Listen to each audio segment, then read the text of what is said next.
Here's the moves it starts with, and now c4 is the Queen's Gambit and a brand new episode of the Bobby Bo Show. And on this episode, they don't accept or decline the gambit. Instead, they play a counter gambit, e5, the Albin Countergambit, and I will accept by taking the e-pawn. But now you have to know this, because after they push the pawn to d4, you're up a pawn, but it's a little bit tricky, because you might have trouble defending this pawn, and they're going to be able to defend this pawn pretty easily. And also, this pawn is blocking knight to c3, and also blocking your e-pawn.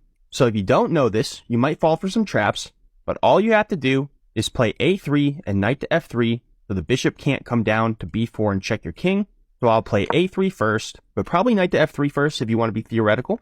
But after knight to c6, attacking my pawn, I defend it with knight to f3. And now they usually play bishop to g4, and you play knight to d2 to support your knight, but instead they play bishop to f5. A mistake here because the bishop is useless on this diagonal, even though it looks like a good diagonal, because they need to be pressuring this knight, because they want to defend this pawn and take back this pawn that they gambited. But now I can just continue my development with knight to d2, and now I can come to b2 to attack the middle pawn, because they don't have the bishop on g4. So I don't need to support my knight. But I also have to get my bishop out and castle, and this pawn is currently blocking. So usually I'll play something like g3, and after I fianchetto my bishop, I'll just castle. And that's what I'll usually do if they play the usual moves, but instead they hang a piece on move 6! Bishop to b4. Blunder. And my first thought was that they just forgot that the pawn was here, and I almost took immediately. Then I thought maybe they're not that bad, and I might be missing something. So let's think about it. Takes, and now the knight and the bishop are attacking c2. Looks like I'm about to get forked, but if the knight could just play knight to c2 right now, it would be checkmate unless my queen takes the knight, and then I lose my queen. So I had to think here for like 20 seconds about if I could take the bishop, but then I remembered that this is basically just a 1000 rated puzzle, and I can just take the bishop, because after the knight takes, hopefully you see it now, queen to a4, check. Knight no longer blocking the king, so I can now check the king. And they have to respond to that. The knight's under attack and the king's in check, so knight to c6. And now I'm just up a whole piece. But for some reason they didn't just resign immediately, and I took that personally. So after b4, I'm threatening b5 now, and the knight will have to go backwards. And then it will no longer be defending on d4 or attacking on e5. And after knight to e7, they're about to castle, but they could have just played knight to h6 and then brought the knight back after I play b5. But now knight to b8, back to the square it started on, and I'm up a piece with a good position. But how do I continue?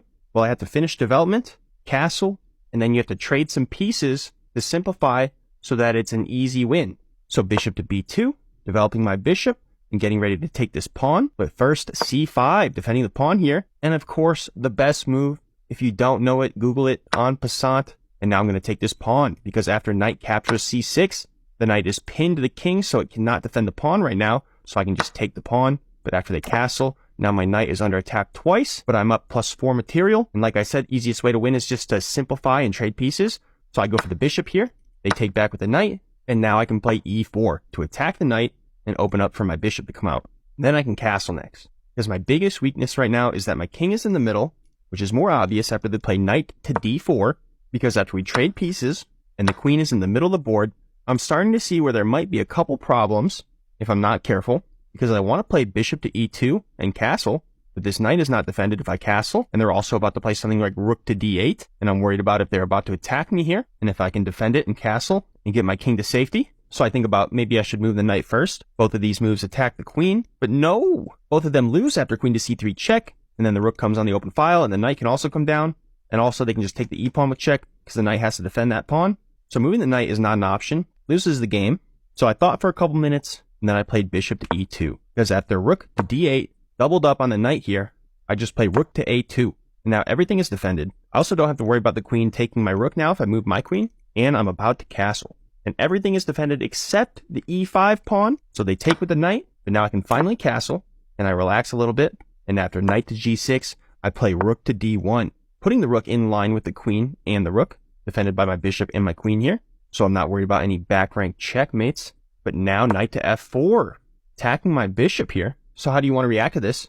And did you see danger levels? Knight to f3, hitting the queen twice, and now the rook defends the bishop, and there's no threat of back rank checkmate because your bishop and your queen defend the rook. And then after they move the queen, you just trade rooks and simplify even more, and then maybe go after these pawns soon. maybe promote to a queen or checkmate. But hopefully you realize that instead of moving the queen, they can just take your bishop here with check, and you have to respond to that, and now you're losing.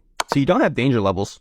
You actually have to move the bishop here because it comes with check. So bishop to f3, but now knight to d3. And once again, they have another threat here. Queen captures f2, or maybe knight captures f2. Discovered check after they move the knight. So how do I react to this? What's the best way? Of course, you could just defend it. But now you can just play knight to b3, attacking the queen. And now the rook defends f2. And now they have to move their queen.